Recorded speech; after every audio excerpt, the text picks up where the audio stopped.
Christmas Eve wrapped Manhattan in a polished kind of magic, the kind that glittered on the surface but hid sharp edges underneath. Snow drifted past the tall windows of LeBlanc, an upscale restaurant glowing with amber lights and crystal chandeliers. Inside, everything was timed, rehearsed, and expensive. Tonight was not just a dinner, it was a verdict. Evelyn Parker stood near the entrance, tall and impeccably dressed, her posture composed, her expression professionally serene. Years of boardrooms and negotiations had taught her how to look unshakable, even when the ground beneath her feet felt dangerously thin. This night would decide whether she kept control of the company she built, or watched it slip quietly into someone else's hands. Her fingers tightened around a smaller hand. Lily, her 8-year-old daughter, stood beside her in a deep blue velvet dress, clutching a worn stuffed bear against her chest. The bear's fur was thinning in places, its button eye slightly loose. Well-loved, quietly comforting. Lily's wide eyes moved constantly, scanning the room, reading faces instead of words. The laughter, the clinking glasses, the overlapping conversations blurred into vibrations she could feel, but not understand. Evelyn bent down briefly, smoothing Lily's hair with a quick, practiced tenderness. "Just stay close, okay?" she said softly, already half-turned toward an approaching investor. Lily nodded. She always did. Around them, men and women in tailored suits laughed too loudly, spoke too confidently. Deals were hinted at between sips of champagne. Power floated in the air, invisible but heavy. Evelyn greeted each handshake with precise warmth, her mind already running through numbers, projections, contingencies. Control mattered. Image mattered, especially tonight. What she didn't notice, what she rarely noticed, was how Lily's shoulders slowly curved inward, how her grip on the bear tightened as the room grew louder, brighter, more overwhelming. To Evelyn, bringing Lily tonight had been a calculated decision, a gesture of balance, proof that she could be everything at once. CEO, mother, leader. She had arranged the best therapists, the most advanced hearing aids, the tightest schedules. She handled motherhood the way she handled business. Efficient, structured, well-intentioned. But Lily didn't need efficiency. She needed presence. As Evelyn was pulled into another conversation, Lily's hand slipped from her mother's. The child stood alone for a moment, swallowed by adult legs and unfamiliar faces. No one noticed when she quietly took a step back, then another. Toward the hallway, toward the silence. Lily stopped near the edge of the dining room, where the light softened and the noise blurred into something dull and heavy. From here, the room felt enormous. Too many faces, too many moving mouths, too many emotions she couldn't catch in time. Her hearing aids picked up fragments. A laugh here, a sharp burst of sound there, all tangled and exhausting. She hugged her bear tighter. Lily had learned early that the world didn't slow down for her. People spoke fast. They turned away mid-sentence. They smiled politely, then looked to her mother for answers, as if Lily wasn't standing right there. After a while, she learned the rules. Don't interrupt, don't ask too much, don't make it harder. Especially not for Mom. Across the room, Evelyn Parker was exactly where she belonged, commanding attention without raising her voice, her confident smile perfectly measured. Lily watched her the way she often did, studying her mother's expressions like subtitles. She knew when the smile was real and when it was armor. Tonight, it was armor.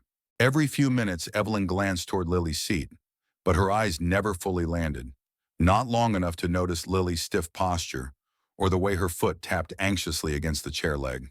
Lily didn't blame her. Mom was busy, important, everyone said so. A waiter brushed past, nearly bumping into her. Lily stepped back instinctively, her heart jumping. The sound system hummed low, vibrating through the floor and straight into her chest. Too much. It was all too much. She looked once more toward her mother. Evelyn was laughing now, head tilted, completely absorbed in a conversation Lily couldn't enter. That was when Lily made a small, careful decision. If she couldn't belong here, she would find somewhere she could breathe. Quietly, without drawing attention, Lily slipped away from the table, past the polished smiles, past the clinking glasses, toward a narrow hallway marked staff only. No one stopped her. And for the first time that night, the noise began to fade. The silence welcomed her like a held breath finally released. The hallway was dimmer, narrower, and blessedly still. Lily paused just past the door marked staff only, her small shoulders relaxing as the noise from the dining room dulled into a distant echo. The air smelled faintly of cleaning supplies and warm bread from the kitchen nearby. It wasn't beautiful, but it was calm, and right now calm felt like safety. She leaned against the wall, sliding down until she was sitting on the cool tile floor. The vibration in her chest slowly faded. Her breathing evened out. Lily rested her chin on her knees and pressed her stuffed bear close, the familiar weight grounding her. Here, no one expected her to smile. No one asked her to be good, or sit still, or wait just a minute. The hallway didn't care who her mother was. It didn't need her to perform. Lily watched people pass, servers moving quickly, hands full, eyes focused forward. None of them stopped. None of them stared. She liked that. Being unnoticed could be its own kind of kindness. She traced the stitching on her bear's paw with her thumb, a quiet habit she'd picked up during doctor appointments and long meetings she didn't understand. Her thoughts drifted, slow and soft. She wondered how long she could stay here before someone noticed she was gone. Long enough to rest, she hoped. Then she felt it. A shift in the air, a presence. Lily looked up. At the far end of the hallway, a man stood near an open electrical panel. He wore a faded maintenance uniform, sleeves rolled up, tool belt resting easy at his hip. He wasn't rushing. He wasn't talking. He simply noticed her and stopped. He didn't step closer right away. Instead, he waited. The man crouched slowly, making himself smaller, less threatening. Lily's fingers tightened around her bear, but she didn't move. He smiled, not the polite kind adults used at parties, but a gentle, patient one, the kind that didn't demand anything in return. Then, without speaking a word, the man raised his hands and signed hello. Lily's eyes widened. Her heart skipped, not with fear this time, but with something she hadn't felt all night. Recognition. Lily stared at the man's hands as if they were doing something impossible. For a moment, she didn't respond. Years of caution held her still, the instinct to wait, to be sure this was real. Adults didn't usually speak her language. Not like this. Not without effort or awkwardness. The man didn't rush her. He kept his movements slow, deliberate. His face was open, calm. He pointed gently to himself and signed his name. Jack. Lily swallowed, then lifted her hands. Her fingers trembled just a little as she signed back. Lily. Jack's smile widened, not loud or exaggerated, just quietly pleased, like someone grateful to be invited into a conversation. He signed a simple question, asking if she was okay, if she needed anything. Lily hesitated, then shook her head. She signed that the room was too loud, too bright, too much. Jack nodded as if that made perfect sense, because to him it did. From behind a stack of equipment crates, a boy peeked out. He was around 10, with messy hair and a curious expression. Jack glanced back and signed something quickly. The boy, Noah, lit up. He hopped down and walked over, sitting cross-legged on the floor a few feet away from Lily. Without a second thought, he signed hello, then asked if she liked Christmas trees, if she believed in Santa, if she wanted a candy cane. It was fast, playful, completely unself-conscious. Lily laughed. The sound surprised even her, a small, breathy laugh that escaped before she could stop it. It felt strange and wonderful at the same time, like stretching a muscle she hadn't used in a while. Jack watched her carefully, making sure she stayed comfortable. He signed that she could stay here as long as she wanted, that she wasn't in trouble. Lily's shoulders loosened. For the first time that night, she wasn't translating the world in her head. She wasn't guessing or pretending to understand. She was simply being understood. Down the hallway, laughter echoed faintly from the dining room. Deals were being made. Decisions were forming. But here, on the cool tile floor, between a maintenance worker and his son, Lily found something far rarer than silence. She found connection. Evelyn noticed Lily was missing when the laughter around her rose a little too loud. At first, she told herself it was nothing. Lily had probably gone to the restroom or stepped closer to the window to watch the snow. Evelyn finished her sentence, accepted a compliment, nodded at a promising projection, and then looked back at the empty chair. Panic slid in, sharp and unwelcome. She excused herself with a practiced smile and scanned the dining room, her eyes moving quickly, efficiently. No Lily. The hostess hadn't seen her. Neither had the server. The room suddenly felt too large, too careless. Evelyn followed instinct more than logic. moving toward the back hallway. Her heels echoed against the floor, each step tightening the knot in her chest. And then she stopped. Half hidden by the doorway, Evelyn saw them. Lily sat on the floor, her bear tucked beside her face lit with a smile Evelyn hadn't seen all evening. Not the polite, camera-ready smile Lily wore when she was trying to be brave, but a real one. Easy, unafraid. A man in a maintenance uniform knelt in front of her, hands moving with quiet confidence. A boy sat nearby, signing animatedly, clearly in the middle of a story. Lily responded, her small hands sure and expressive. They were talking, actually talking. Evelyn's breath caught. She stayed where she was, afraid that stepping closer might break whatever fragile miracle she was witnessing. She watched the man, Jack, adjust his pace to Lily's, waiting when she hesitated, smiling when she laughed. She watched Lily relax in ways Evelyn hadn't realized she'd been missing. And suddenly a truth pressed in so hard it almost hurt. Evelyn had built a life mastering languages. Finance, influence, power. She could read a room in seconds, negotiate in silence, predict outcomes before others saw the board. But she had never learned her daughter's language. Standing in that hallway, Evelyn felt something shift, something unsettling and irreversible. For the first time, she understood what Lily lived with every day, the constant effort of being surrounded by people who loved her, yet couldn't truly hear her. A voice behind Evelyn broke the moment. "Evelyn, Leon's asking for you." She didn't turn right away. Her eyes stayed on her daughter. And for the first time that night, the deal waiting at the table felt less important than the child sitting on the floor, finally seen. Evelyn turned back toward the dining room with reluctance heavy in her chest. The hallway scene stayed with her. Lily's laughter, Jack's steady hands, the ease of it all, like a truth she wasn't ready to face out loud. She returned to the table, slipped back into her role, answered questions, nodded at numbers that suddenly felt abstract and distant. But she kept glancing toward the hallway. Others noticed. A man near the bar leaned slightly toward another, murmuring. A server slowed as she passed the corridor, eyes lingering. And from across the room, Richard Cole, silver-haired, sharp-eyed, always calculating, watched the back hallway with a frown that suggested concern, but carried something colder underneath. "Is there an issue back there?" Richard asked casually, swirling his drink. Evelyn followed his gaze. "Just my daughter taking a break," she said evenly. Richard's eyes narrowed, just a fraction. "With staff?" Before Evelyn could answer, the restaurant manager, Mark, appeared, his smile tight and professional.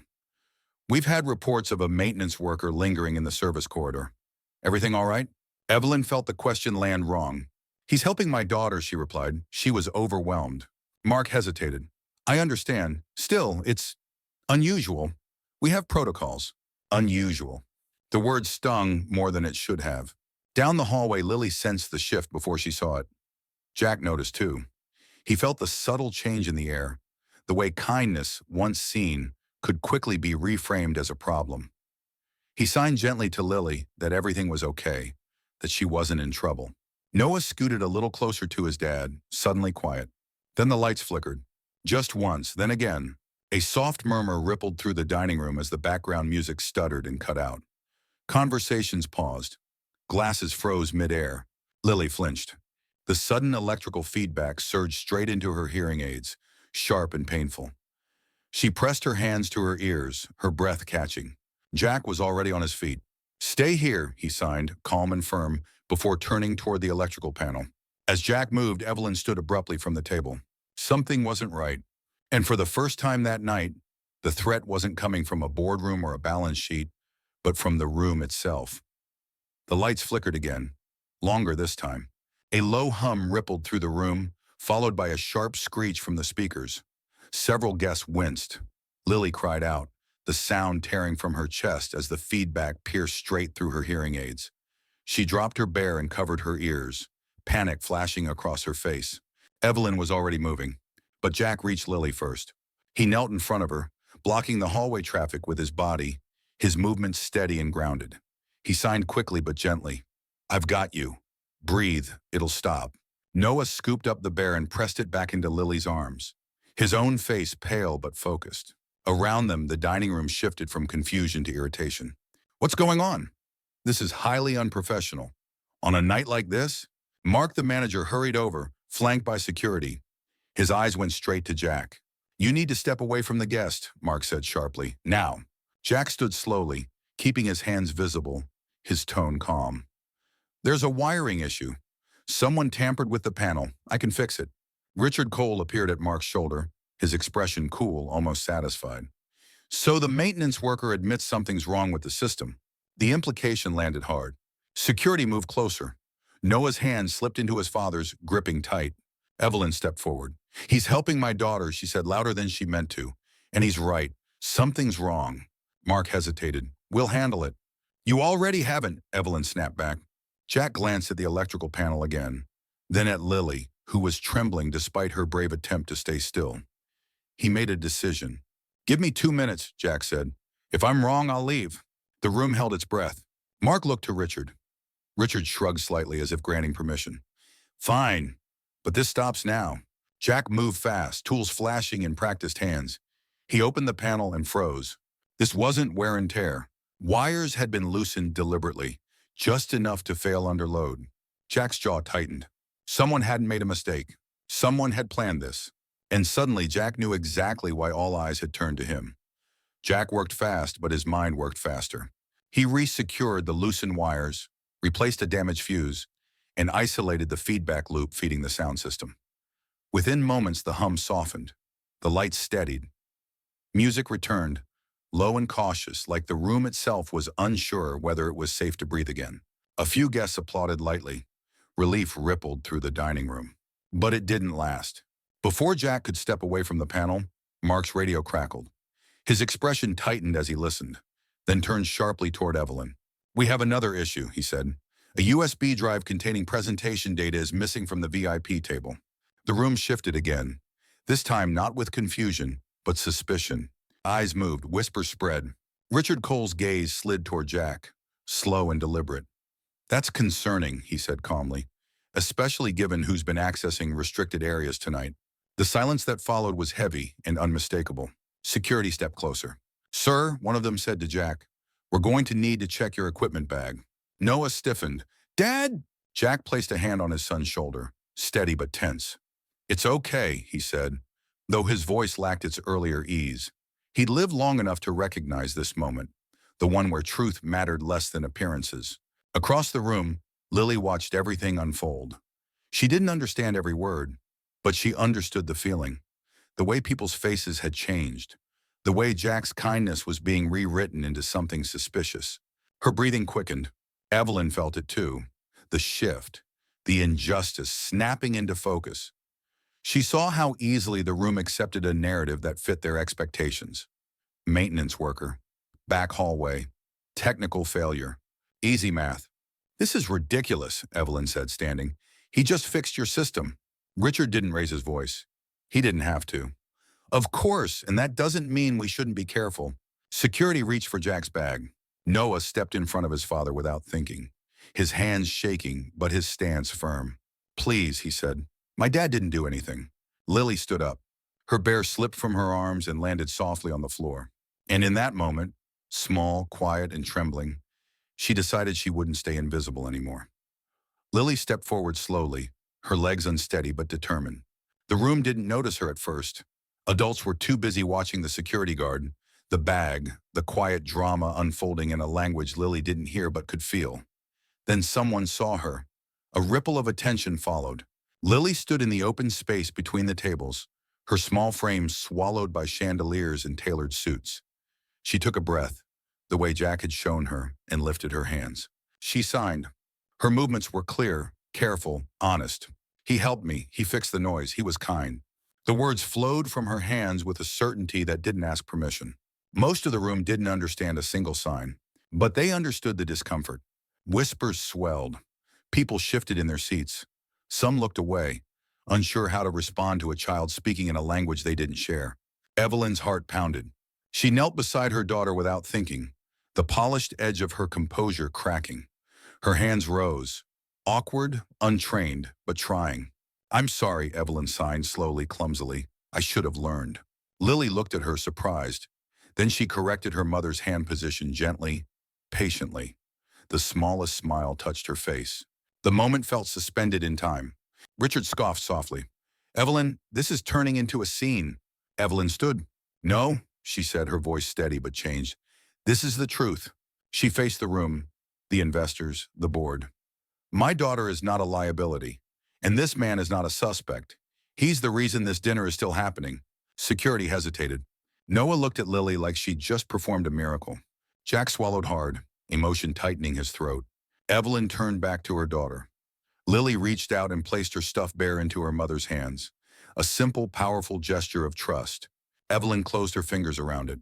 For the first time that night, she wasn't choosing optics or control. She was choosing her child, and the room could feel it. Whatever happened next, there would be no going back. The room held its breath after Evelyn's words.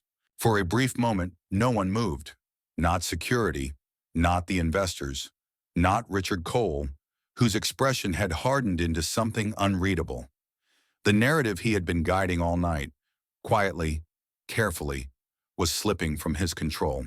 Jack broke the silence. There's something you should see, he said, his voice steady but urgent. If you check the security cameras in the service hallway, about 30 minutes ago, you'll understand why the system failed. Mark hesitated. This isn't the time. It is, Evelyn cut in. Show it. Eyes turned to the head of security, who glanced at the investors before nodding. A tablet was brought forward. The footage loaded, grainy at first, then clear enough. The hallway appeared on screen. A figure in a server's uniform slipped into view, moving with purpose. They glanced over their shoulder, then opened the electrical panel. Hands worked quickly, loosening wires, adjusting connections.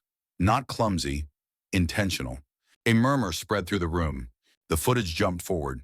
The same figure appeared again, this time near the code area beside the VIP table. A hand slipped into a pocket. A small object disappeared. The camera froze. Richard's jaw tightened. That proves nothing, he said. It could be anyone. But Noah tugged on Jack's sleeve, signing quickly. Jack nodded and spoke. My son says he saw that man earlier, Jack said. He saw him touch a jacket near Evelyn's chair, a few minutes before the USB went missing. Security moved fast. They checked the code area. A tense minute passed, then another. Finally, a guard held up a familiar drive. Silence fell hard and complete. The USB hadn't been stolen. It had been planted. All eyes turned to Richard. Evelyn felt it click into place. The flickering lights, the convenient suspect, the missing data. This wasn't chaos. It was choreography. Richard straightened his jacket, forcing a thin smile. You're making a serious accusation. Evelyn met his gaze without blinking. So were you. And this time, the truth had witnesses. The silence after the USB was found felt heavier than the music ever had. Investors exchanged looks, no longer curious but calculating in a different way. This wasn't a technical hiccup. This was intent, manipulation, and it had unfolded in front of witnesses who hadn't expected to see the mask slip so completely. Richard Cole opened his mouth, then closed it again. For the first time that night, he looked uncertain. This is being blown out of proportion, he said finally. We can address internal matters later. Right now, we should refocus on the deal. Evelyn didn't sit down. She stepped forward, placing herself between Richard and the room, between power and pretense. Her voice was calm, but it carried, clear and grounded in a way no rehearsed pitch ever had. If you're investing in me, she said, then this is exactly the moment you need to see. She gestured toward Lily, then Jack and Noah. All night, I've been told to control the image, to hide distractions, to make this look easy. She paused. But leadership isn't about how well you hide the mess. It's about what you protect when things fall apart. A few heads nodded. Evelyn continued, her composure steady but changed. This man was nearly blamed for a crime because it was convenient. My daughter was nearly silenced because she didn't fit the room, and that tells me more about stability than any spreadsheet. Richard scoffed, but it sounded hollow now. One of the senior investors, Leon, leaned back in his chair. You're saying you'd risk the deal for this? Evelyn looked at Lily, who was watching her closely, reading every movement. Yes, Evelyn said, I already did. The word settled into the room. Security approached Richard quietly, asking him to step aside while an internal investigation began. No spectacle, no shouting, just consequences. As Richard was escorted away, Evelyn exhaled, a slow release she hadn't allowed herself in years. Jack felt Noah's grip loosen at his side. Lily reached for her mother's hand. This time, Evelyn didn't let go. The deal would either survive this truth, or it didn't deserve to. And for the first time, Evelyn knew she'd made the right choice, no matter the cost. The restaurant slowly returned to its rhythm, but nothing felt the same. The investors stayed. The deal moved forward. Quieter now, steadier, stripped of performance. What had impressed them wasn't perfection, it was conviction. A leader willing to stand in the open and choose integrity over control. But for Evelyn Parker, the real shift happened after the room emptied. 2 weeks later, Christmas lights still glowed across the city. Softer now, less urgent.